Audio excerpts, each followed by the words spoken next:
Propicio días a todos y a todas, bienvenidos a este nuevo vídeo. En este caso, bueno, 3 películas, 2 vistas en Filmin y una en Prime Video. Bueno, vamos a empezar por, esta vez ha tocado Clouseau. Había visto hace una semana por ahí, creo, la de las Diabólicas, una semana y media o algo así. Y bueno, lo había visto, bueno, no, yo tengo de hecho el DVD de la versión de los 90 con Sharon Stone. Y bueno, había visto ya la película, pero no había visto, digamos, lo que es el original de Clouseau. En este sentido, lo había visto mencionar en el documental de Alfred Hitchcock, no sé si en el de la escena de la ducha de Psicosis, bueno, uno de estos documentales diciendo que Hitchcock quería adaptar esta novela, lo que es la historia de las Diabólicas, ¿no? Pero que por muy poco pues se le escapó, se lo quedó Clouseau y de hecho pues bueno, hizo un gran trabajo y de hecho pues se le empezó a llamar el Hitchcock de Francia, ¿no? De alguna manera.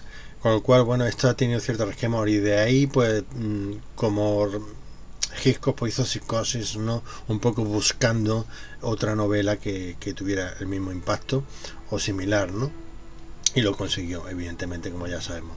Bueno, en cuanto a la Diabólica de Clouseau, la original, pues bueno, tenemos a Vera Clouseau, la mujer, digamos que una de las mujeres fue la esposa en la vida real de Clouseau, que bueno, apareció en 3 películas, creo, hasta 3, porque aparece también en la que voy a comentar después, del Salario del Miedo.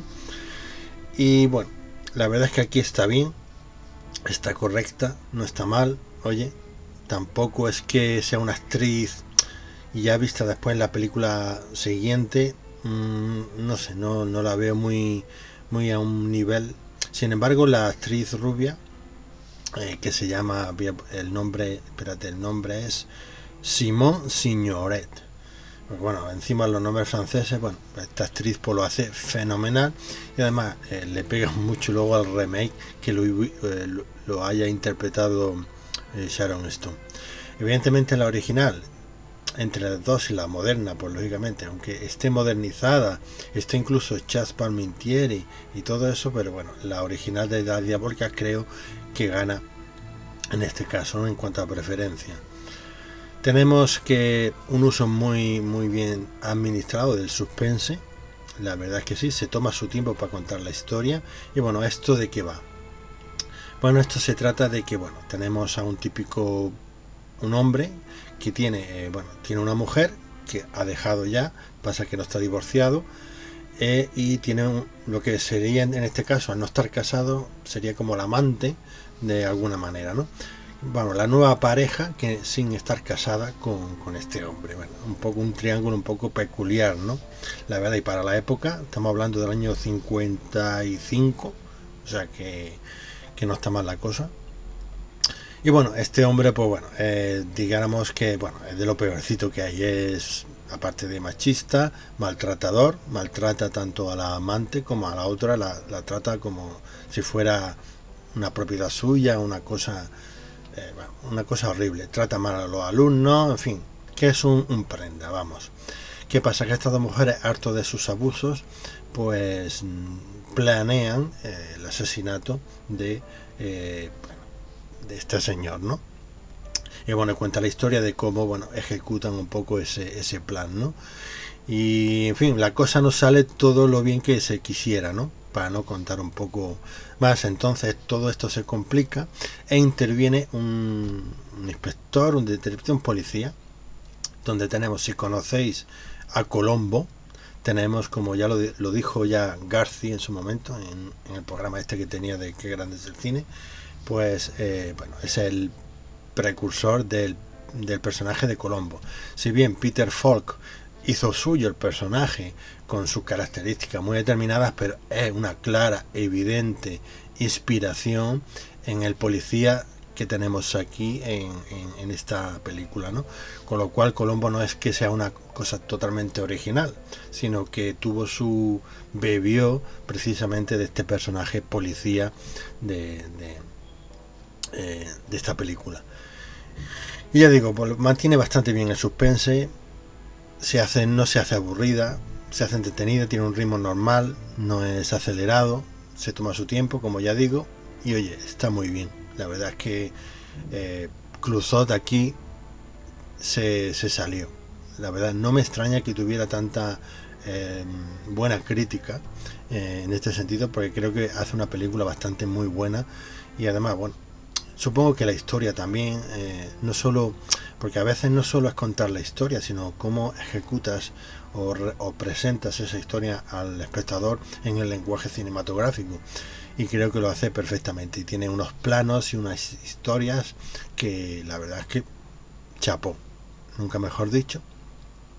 Y bueno, y para no contar más y no quiero spoilear mucho más, si la gente no ha visto esta historia o no la conoce, pues está en Filmin para que la podáis ver. Pasamos a la siguiente. El salario del miedo.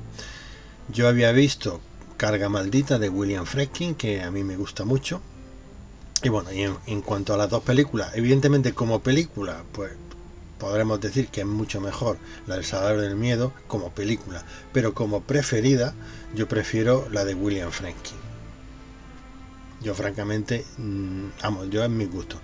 Que a mí no me guste o me deje de gustar una película, o que yo no considero que sea mala el Salario del Miedo y que la Carga Maldita sea lo mejor del mundo, no.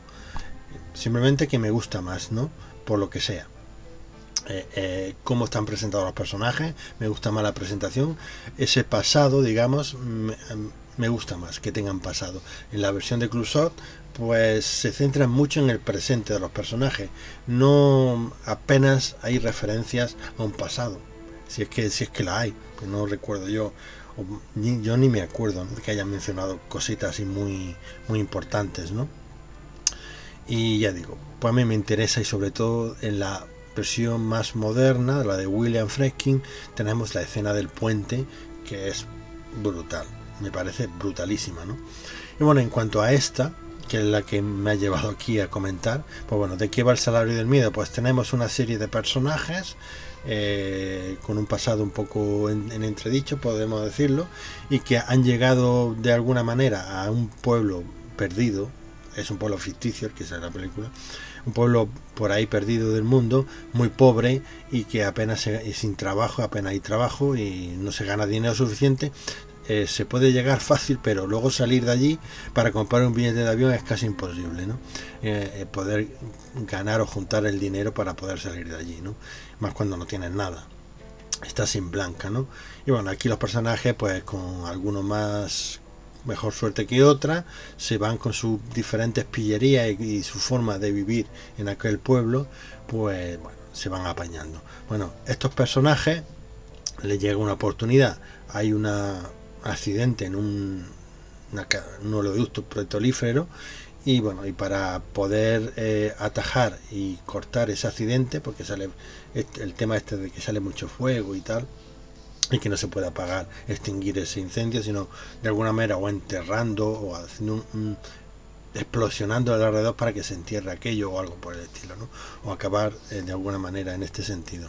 Pues bueno, pues necesitan digamos explosivos, y bueno, y contratan a estos personajes para que lleven esos explosivos con unos camiones tradicionales sin seguridad ninguna, y que cualquier temblor pues lo hace saltar por los aires, ¿no?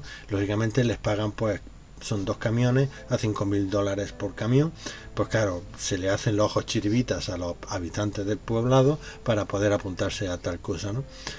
A pesar de que, bueno, la posibilidad de fracaso es bastante alta, pero altita. Y bueno, pues tenemos esa tensión de ese transporte de ese tipo de material no explosivo, ¿no? Está pues la nitroglicerina. Esto es también muy bien llevado al suspense. ¿Qué pasa? Que aquí tenemos dos partes. La primera parte, digamos que se tira casi 1 hora tranquilamente con los personajes, para arriba, para abajo, cómo se conocen, las rencillas que hay, todo esto, que bueno, se puede pensar, Dios, le sobran 40 minutos a la película. Sí y no. Yo creo que es necesario, porque supongo que es normal para que tú empatices o digamos que luego estés en tensión o con los personajes en la segunda parte de la película, tienes que haber convivido con ellos un tiempo, ¿no? Puede ser que se exceda en el tiempo de presentar a los personajes, puede ser, pero yo creo que tampoco, yo no diría que sobra tampoco, yo creo que es necesario. Otra cosa es, te tiene que interesar la película, lógicamente, porque si no, si te aburre la película, tampoco tiene mucho sentido continuarla, ¿no? Pero bueno, en este sentido, creo que es suficientemente necesario ese tiempo. Y bueno, ya la segunda parte, pues toda la tensión está ya acumulada, porque en cualquier momento el camión podría explotar. Porque las carreteras que hay allí, en un país pobre, con carreteras deficientes y tramos de los más peculiares, pues lógicamente pues no deja de mantener la tensión ahí en cuanto a los personajes y a la posibilidad de lo que tiene. Esto al final pues tiene un sentido ciertamente, podríamos decir, fatalista en algún momento, pero bueno, no voy a contar más el tema del final, lo que es el final del todo. A mí no me ha convencido mucho, es decir, sé que quiere dar el mensaje que quiere dar, entiendo, pero yo esperaba otra cosa. No voy a explicar aquí lo que yo esperaba, porque sería contar un final que no, que bueno, que el espectador, si los que no lo habéis visto, pues no es cuestión de destriparlo, ¿no? Pero yo lo hubiera cambiado, hubiera hecho lo mismo al final, pero hubiera cambiado algún detalle. Oye, para que yo creo que quedara la película redonda para mí, ¿no? Porque esto es mi opinión, mis impresiones. Ya digo que esto no es ninguna escuela de cine. Ojo, es solo mis impresiones y mis opiniones personales, que pueden estar acertadas, equivocadas o todo lo contrario. Aquí ningún problema. Y bueno, y por último, la película de I como Ícaro. Esta es una película que vi hace ya un mes, hace tiempo. Además, uno de los suscriptores, a mí, pues está harto de recomendarla. Bueno, pues esta película es del año 79. Está protagonizada por Yves Montand, igual que el protagonista o coprotagonista del Salario del Miedo, el jovencito este, el personaje más chulesco, por decirlo de alguna manera. Pues está interpretado aquí por, bueno, no sé cuántos, 20 y tantos años más tarde, no sé, casi 20 y tantos años más tarde, sí, el Salario Medio de 53 y como Ícaro del 79, pues calcular. Y bueno, y que como actor, de verdad, chapó. Digamos, de las tres películas, digamos, es la que más destaco. Sin las otras dos están perfectamente muy bien. Les pondría perfectamente tanto a La Diabólica como El Salario del Miedo un 8 sin ningún tipo de problema, porque la verdad es que son clásicos y más del más tono francés, que yo, o sea, lo que es el blanco y negro en Francia, pues tampoco he tocado mucho. Yo sobre todo en color, ¿no? Película francesa más en color que en blanco y negro, pero bueno. Y como Ícaro, tenemos que es una traslación ficticia de los hechos que llevaron al asesinato de John Fitzgerald Kennedy, estadounidense, y bueno, y aquí lo recrean en un país ficticio, bandera ficticia. Bueno, las banderas son barras blancas y rojas y con un trozo azul, es decir, evidentemente hacen referencia a una bandera norteamericana sin serlo, evidentemente, porque quieren recrear esto. Bueno, en cuanto a Ir como Ícaro, ya digo que es una película muy interesante de conspiraciones y bueno, recrea eso, el asesinato, como se le llamaría, magnicidio, ¿no?, a este tipo de asesinatos del presidente de ese país, ¿no?, en concreto. Y la verdad es que es bastante interesante. Ya digo, es de las más destacables de las que traigo hoy, sin desmerecer las otras, repito. Y tenemos a un Yves Montand perfecto, que hace de juez o procurador, ¿no?, encargado de de la investigación del asesinato del presidente de ese país, y bueno, en que se llegan a la conclusión de que bueno, lo hizo una determinada persona y que se suicidó y ya está, ni más que hablar, y se acabó. Pero este juez procurador pues no está de acuerdo, no le convence, tiene dudas, con lo cual toda esa investigación se echa para atrás y bueno, y según la legislación en ese país ficticio, pues tiene derecho a investigar desde cero todo el caso y volver otra vez a hacer el informe o la investigación. Está muy bien llevada y la verdad que incluso ya sabemos ese plano imposible de apuntando desde el tejado con la mira del fusil, muy característica. De hecho la ponen un poco en la descripción de lo que es en Prime. Tenemos planos muy interesantes y sobre todo al final, el final tiene un plano muy interesante que no puedo desvelar porque sería ya desmontar el final. Y luego decir que el desenlace, digamos que uno de los personajes, no sé quién, pues describe el tema de la leyenda de Ícaro y está perfectamente enlazada con el desenlace. O sea, es increíblemente perfecto. O sea, aquí el director de verdad se luce. Que por cierto, el director es Henry Verneuil, vaya con los nombres. Y bueno, pues está, vamos, me ha parecido brillante, brillante. Si os gusta la temática conspiranoica, pues esta es una película muy interesante. O el tema de JFK, de Oliver Stone, que tan famosa es. Esta también es muy a tener en cuenta. Y un poco, no sé, quién sabe si realmente se acerca o no al caso, ¿no? Propiamente dicho del presidente Kennedy, ¿no? O da, digamos, en el clavo en determinados momentos, quién sabe, ¿no?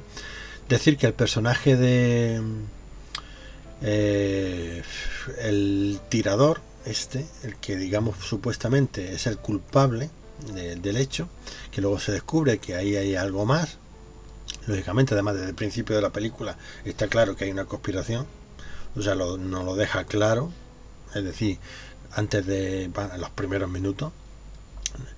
Pero el personaje que se llama, quiero buscar el nombre del personaje porque es una curiosidad, a ver si lo Daslu, el personaje tirador se llama Daslu, ¿de acuerdo? Que es un anagrama de Oswald. O sea, usa las mismas letras para conformar otro nombre. Cosa curiosa. En fin, hasta ese punto llega el punto de que esto es una traslación de lo que sería el magnicidio del asesinato de John Fitzgerald Kennedy. Y luego hay un momento muy interesante de la película, no sé si a mitad de la película, durante la investigación sobre hay un científico que experimenta sobre digamos manipular a la mente humana para que obedezca según qué órdenes, ¿no? Un poco de estos soldados durmientes que con una palabra o algo que despiertan, ¿no? Una especie de experimento de ese tipo, ¿no? Pues está muy interesante ese trozo. No voy a contar nada, pero en este sentido esas reflexiones que hace, chapó. Otro trozo de la película para tener en cuenta. Muy interesante. Y además ese experimento en concreto está basado en un experimento real. O sea que no sé en qué universidad era la que que está constatado que ese experimento se ha hecho. Es decir, que incluso tenemos ciertos rasgos de, a pesar de todo ser ficticio, ciertos rasgos de verosimilitud, ¿no? De alguna manera. Ya digo, y para no enrollarme más, pues estas son las tres que he visto y que son las tres recomendables, independientemente, ya digo, que en un momento determinado no me guste una película, pero yo recomiendo que se vea siempre. Y luego cada uno opine lo que le dé la gana, le puede gustar, no le puede gustar, eso da igual. Y bueno, en cuanto a la nota de esta película de Y como Ícaro, le voy a poner un 9, pero fácilmente, porque la verdad es muy recomendable. Y hasta aquí, hasta la próxima, chao chao. Aquí no hay nada que ver. Dispérsense. ¡Vamos! Aquí no hay nada que ver. Por favor.